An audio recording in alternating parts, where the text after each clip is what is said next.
제가 먼저 읽겠습니다. 주 여호와 이스라엘의 거룩한 이가 이같이 말씀하시되 너희가 돌이켜 조용히 있어야 구원을 얻을 것이요 잠잠하고 신뢰하여야 힘을 얻을 것이거늘 너희가 원하지 아니하고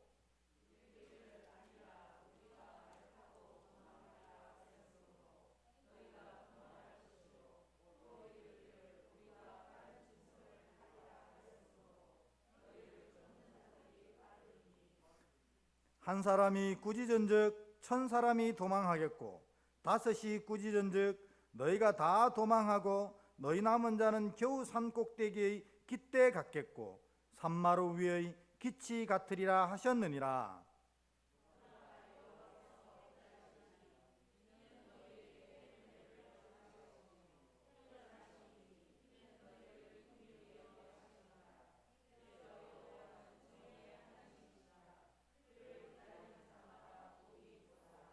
아멘. 앞뒤로 한번 인사할까요? 요즘에 건강이 굉장히 이슈입니다. 우리 특별우리교회 오늘 또 오혜민 권사님이 몸이 아파서 못 나왔습니다. 다 모두가 건강할 수 있도록 앞뒤로 건강하십시오. 한번 축복하겠습니다. 건강하십시오. 네, 건강하십시오. 네. 네. 이제 코로나가 뒤늦게 저희 교회 다른 교회에 물어봐도 90% 이상 했대요. 교인들이 다. 그러니까 다 그냥 이렇게 있었지만 알고 보니 다 90% 정도는 코로나를 다 치렀다. 그렇게 얘기하더라고요. 그래서 왜 우리 교회만 이렇냐 내가 물어봤더니 너그 교회만 그런 게 아니고 우리 교회도 지금 90%의 교인들이 다 아름아름 앓고 이제 다 지나왔다 이렇게 얘기하더라고요. 그래서 우리 교회가 조금 늦게 시작을 한 것 같습니다. 어쨌든 간에 이 코로나가 이제 이 8월 한 달 동안 너무 우리 교회를 괴롭혀가지고 제가 마음이 많이 안 좋았어요. 그래서 왜냐면 이제 하나님께서 주신 비전을 향해서 막 열심히 달려가도 그래가지고 그 비전의 열매들이 막 팍팍팍 맺어져도 사실은 이 마음이 성이 다 안 찰 텐데 이게 코로나로 성도들이 다 아프니까 모든 프로그램이 멈춰지고 또 그렇게 하다 보니 또 더 아픈 사람도 많이 생겨나고 또 그러다 보니 또 이 불미스러운 얘기들도 자꾸 들리고 이렇게 하니까 이 목사로서 마음이 답답할 뿐만 아니라 이게 뭔가 이게 무너지나 하는 생각을 막 하게 되더라고요. 그래서 제가 스스로에게 다시 한번 물어봤습니다.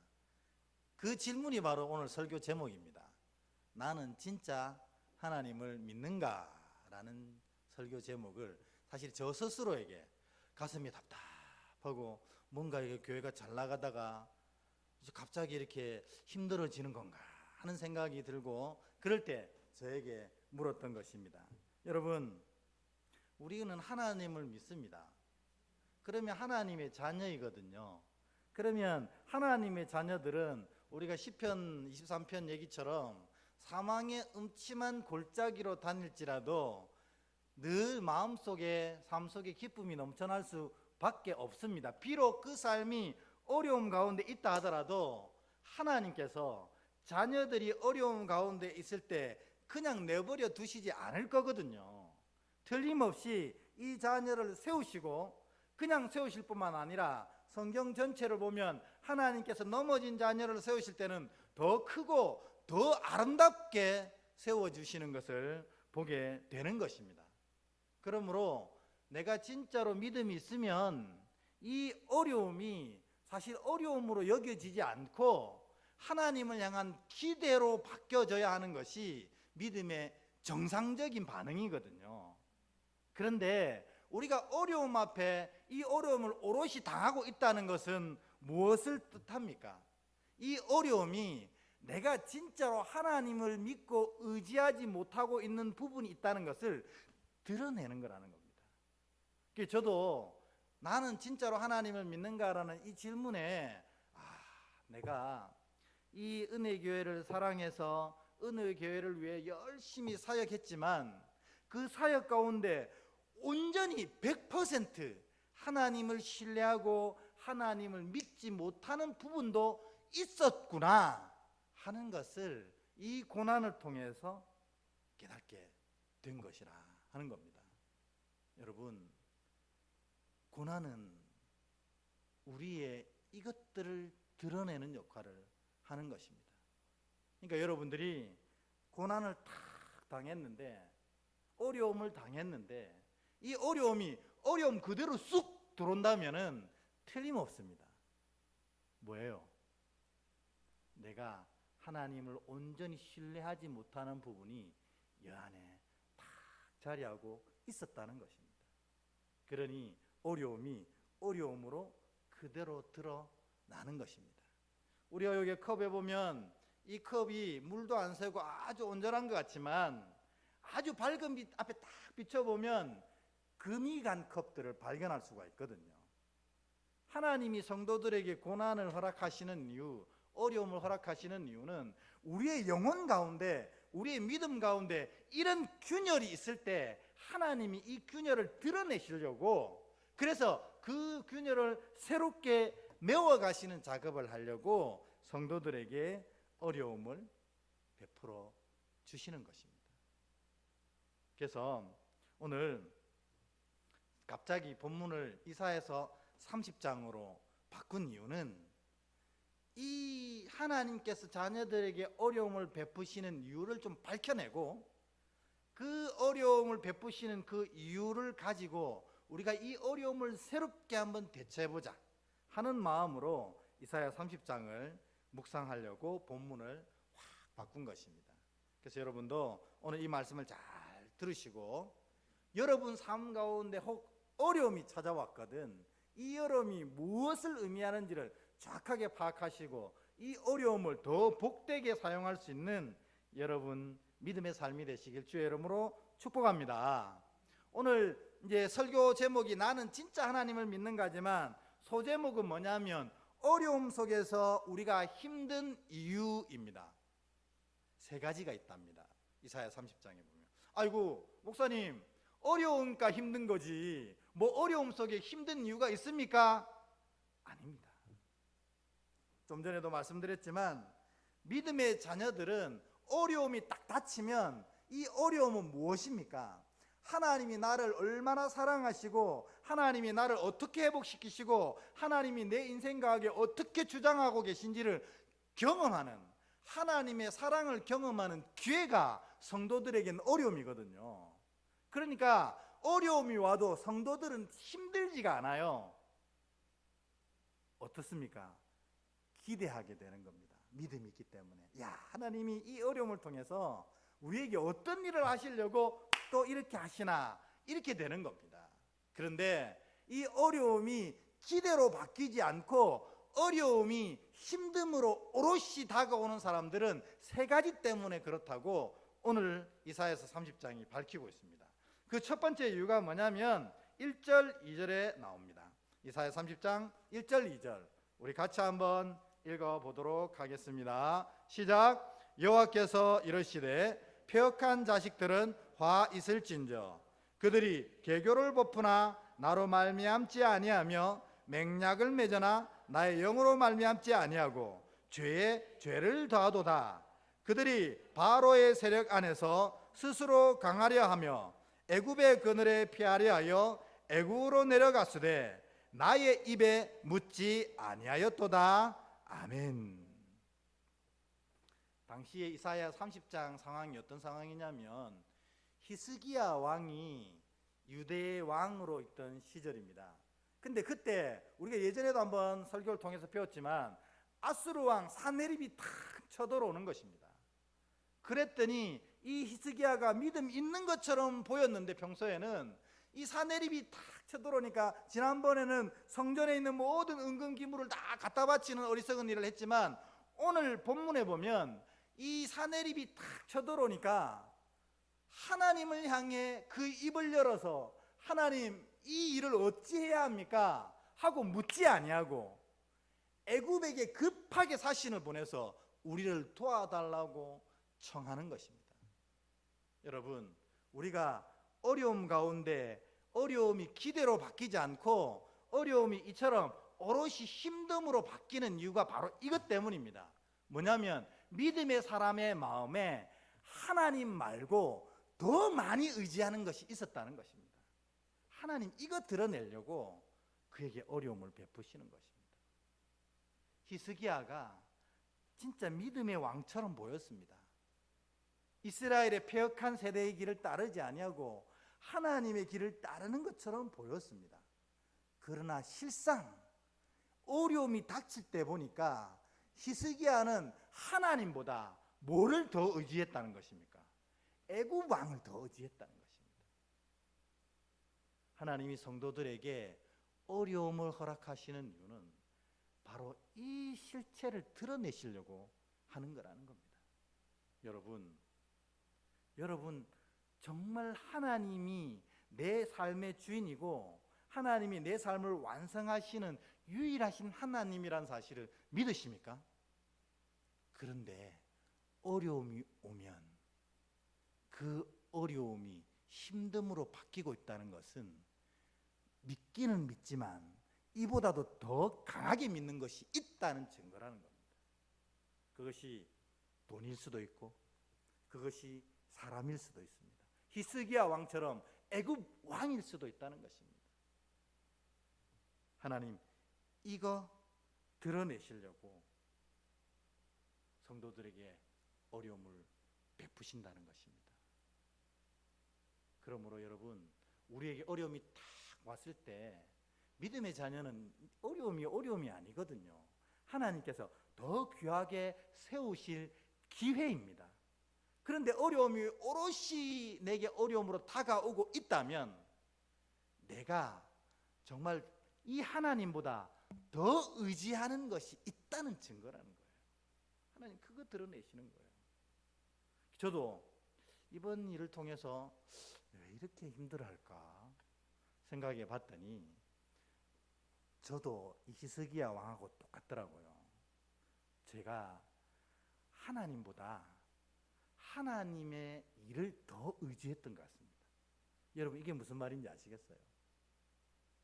이 교회는 하나님의 교회라 하나님과 온전히 관계하고 하나님과 동행하고 하나님께 의지하면 되는 것인데 그 뭐 열심히 뭐 얼마나 더 있으려고 그 하나님의 일에 더 집중해서 이 일이 되지 않을까 노심초사했던 것을 하나님이 이번에 저를 통해서 알게 하셨어요. 그래서 저는 하나님보다 하나님의 일을 더 의지했던 것 같습니다. 이걸 알게 된 겁니다. 제가 이번 코로나 사태를 통해서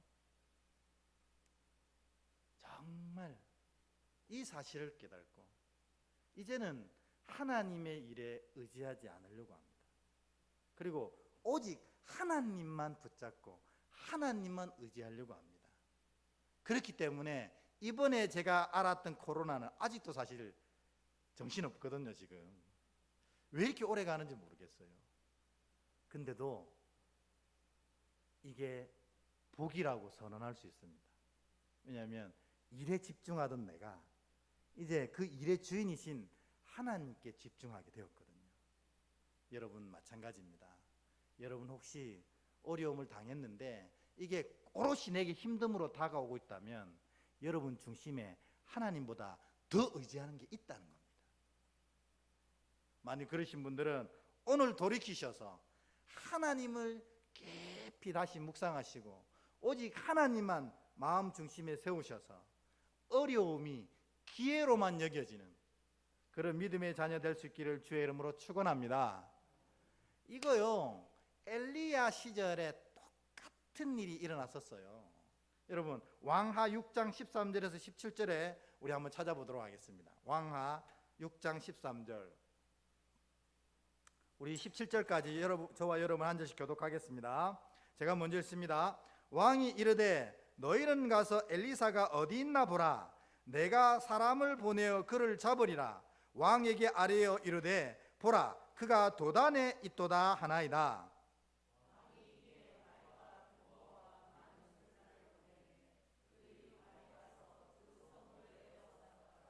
하나님의 사람이 사환이 일찍이 일어나서 나가보니 군사와 말과 병거가 성읍을 에워쌌는지라. 그의 사환이 엘리사에게 말하되 내 주여 우리가 어찌하리까 하니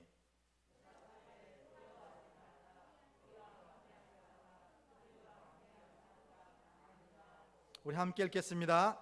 기도하여 이르되 여호와여 원하건대 그의 눈을 열어서 보게 하옵소서 하니 여호와께서 그 청년의 눈을 여심해 그가 보니 불말과 불병거가 산에 가득하여 엘리사를 둘렀더라. 아멘. 이 도단성에 엘리사와 그의 사환이 있었습니다. 근데 이 항상 이들 때문에 아람이 전쟁에서 진다고 판단한 아람 왕이 이 도단에 가서 먼저 이 선지자를 죽이겠다고 성을 똘똘 둘러싸고 있는 상황이었습니다. 아침에 일어나 보니 성 주변이 난리가 났습니다. 그의 종이었던 사환이 이제는 우리가 죽게 되었다고 막 흐느끼면서 자기 스승에게 얘기합니다. 그런데 엘리사는 꿈쩍도 하지 않는 것입니다. 왜 그랬습니까? 사환은 이 아람 군대를 봤지만 엘리사는 뭘 봤어요? 하나님의 불말과 불병거를 본 거예요. 그러니까 어려움이 닥쳐도 하나님을 바라보는 사람은 이게 어려움이 아닌 겁니다. 왜냐하면 내 하나님은 그 어려움보다 더 크신 분이라는 걸 알기 때문에 그런 것입니다. 그런데 믿음이 없고 하나님을 바라보지 못하는 자들은 어려움 속에서 이 어려움만 바라보며 어려움에 파묻혀 버리는 것입니다. 왜냐하면 그에게는 하나님보다 더 큰 무언가가 있다는 것입니다. 오늘 이 사환에게는 이 세상의 군대가 더 커 보였던 것입니다. 다시 한번 말씀드립니다. 여러분, 우리가 믿음 가지고 있으면 어려움은 항상 기회로 여겨집니다. 하나님이 이 일을 통해서 무엇을 행하실까? 근데 어려움이 그냥 어려움으로 다가온다면 틀림없이 내 안에 하나님보다 더 의지하는 것, 하나님 믿지 못하고 바라보고 있는 것이 존재한다는 증거입니다. 하나님이 그거를 밝혀내시려고, 그리고 그거를 고치게 하시려고 오늘 여러분에게 어려움을 허락하신다 하는 것입니다. 두 번째는 또 이것입니다. 30장 9절, 이사야 30장 9절을 한번 보도록 하겠습니다. 어려움 속에서 우리가 힘들어하는 두 번째 이유, 같이 읽습니다. 시작. 되저 이는 패역한 백성이요 거짓말하는 자식들이요 여호와의 법을 듣기 싫어하는 자식들이라. 아멘. 성도들에게 어려움이 다가오는 이유, 특별히 어려움을 당한 성도들이 그 어려움 때문에 힘들어하는 이유는 그들이 하나님의 말씀을 듣기 싫어하기 때문이라고 이사야서는 분명히 이야기하고 있습니다. 여러분, 지난 설교 때도 제가 잠깐 말씀드렸지만 세계적인 전도자였고 이제 돌아가셨죠. 빌리 그레함 목사님, 그의 딸도 앤 그레함 목사님도 목회자입니다. 근데 그 딸이 한 교회에 가서 이제 설교를 하는데 그때 설교 주제가 뭐였냐면 동성애는 하나님이 성경으로 범한 죄악이라는 선포를 하는 설교였어요. 근데 갑자기 저쪽 뒤쪽에 교회가 크니까 성가대가 뒤쪽에 있는 교회였나 봅니다. 뒤쪽이 웅성웅성 하더는 거예요. 그러니까 이 앤 목사님이 설교 중에 돌아보기엔 그렇고 계속 열심히 설교하고 설교를 마치고 딱 돌아서니까 성가대석에 사람이 한 명도 없는 거예요.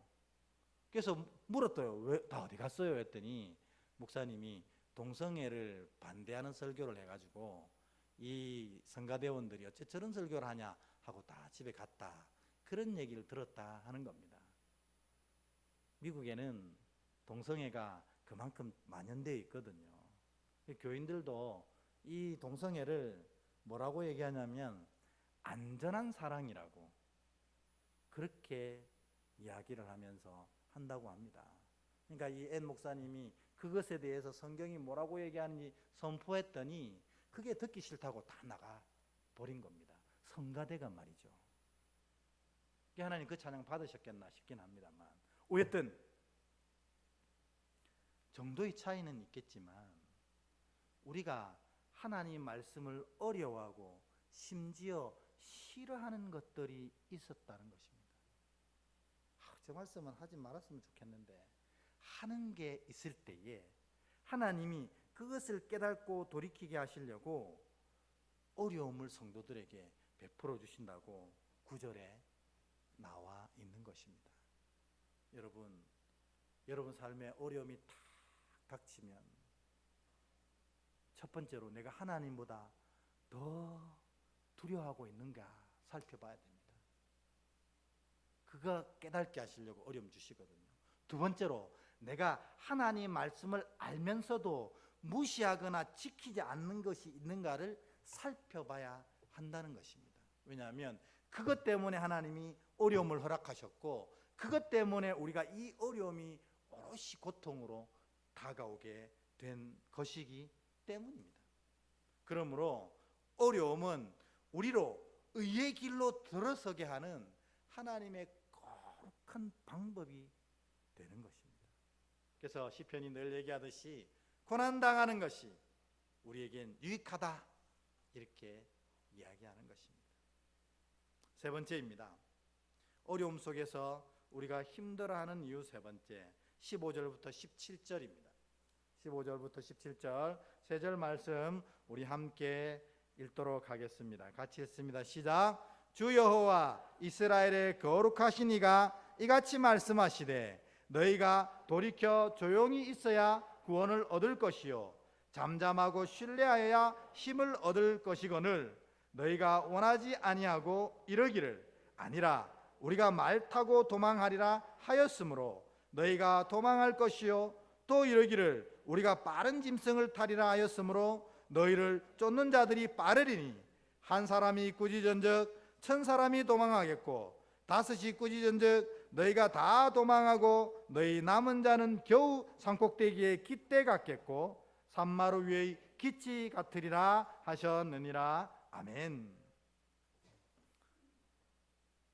오늘 사내립이 유다를 쳐들어왔습니다.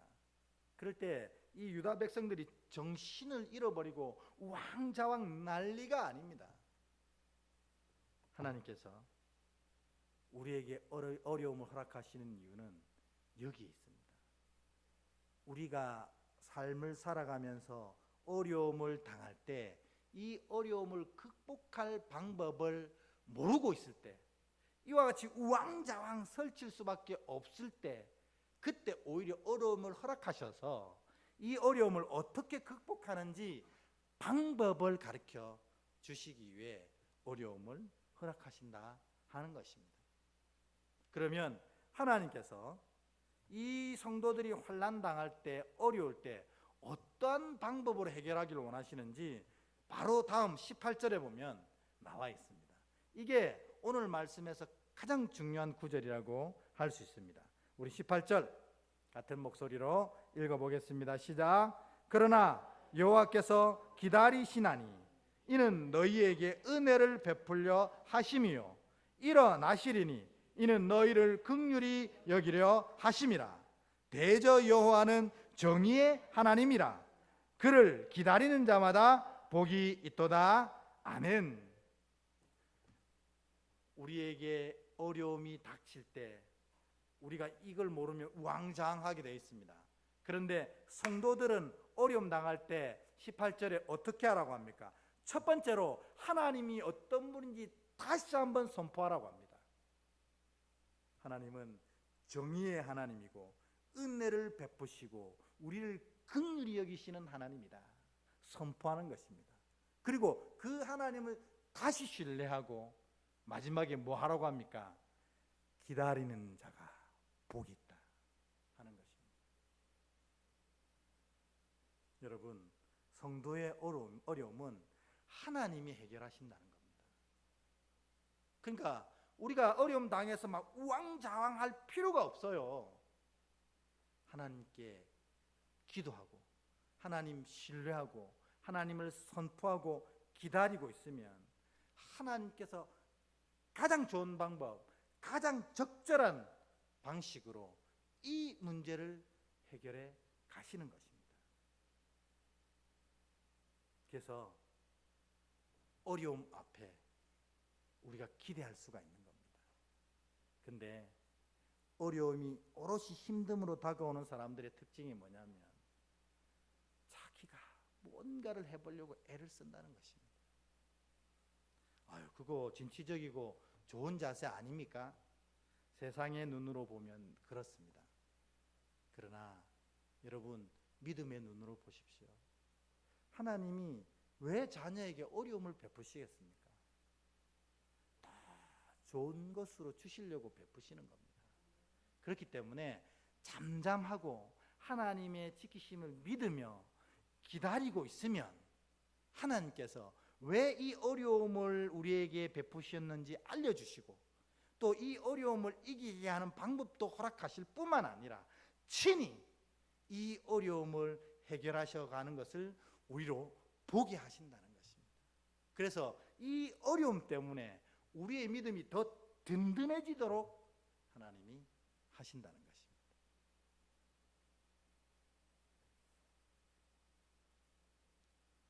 어떻습니까, 여러분? 다시 처음으로 돌아가겠습니다. 저의 설교의 제목은 이거였습니다. 나는 진짜 하나님을 믿는가? 여러분 스스로에게 질문하고 싶습니다. 여러분은 진짜 하나님을 믿습니까? 진지하게 대답하셔야 됩니다. 내가 진짜로 하나님을 믿으면 어려움에서 그 믿음이 드러나게 돼 있습니다. 어려움 속에서 이 어려움을 기회로 받아들이는 겁니다. 어떤 기회요? 하나님이 내 삶에 새롭게 역사하실 기회로 받아들이는 겁니다. 그런데 어려움이 여전히 힘듦으로 다가오는 사람들은 세 가지가 준비가 안 된 거예요. 첫 번째로 뭐예요? 하나님보다 더 의지하는 게 내 안에 있다는 겁니다. 두 번째로 하나님 말씀 지키기를 싫어하더라는 거예요. 세 번째로 이 어려움을 이길 방법 없이 우왕좌왕만 하더라는 겁니다. 그래서 오늘 마지막으로 하나님 여러분에게 내가 너를 세울 테니 기다려라 이렇게 얘기하십니다. 오늘 여러분 믿음으로 하나님을 기다리셔서 하나님이 여러분의 당한 그 어려움을 어떻게 바꿔 가시는지를 목도하는 멋있는 믿음의 사람 되시기를 주의 이름으로 축원합니다. 아멘. 우리 세상 흔들리고 사람들 변하여도 나는 오직 주님만 섬기는 믿음을 지키겠습니다. 우리 이 찬양 드리고 오늘 이 이사야 말씀을 가지고 기도하는 시간 갖겠습니다.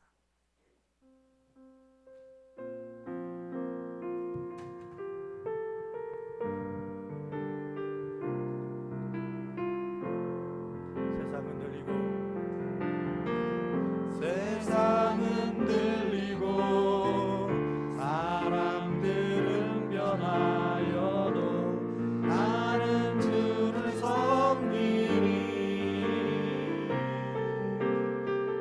주님의 사랑은 영원히 변하지 않네.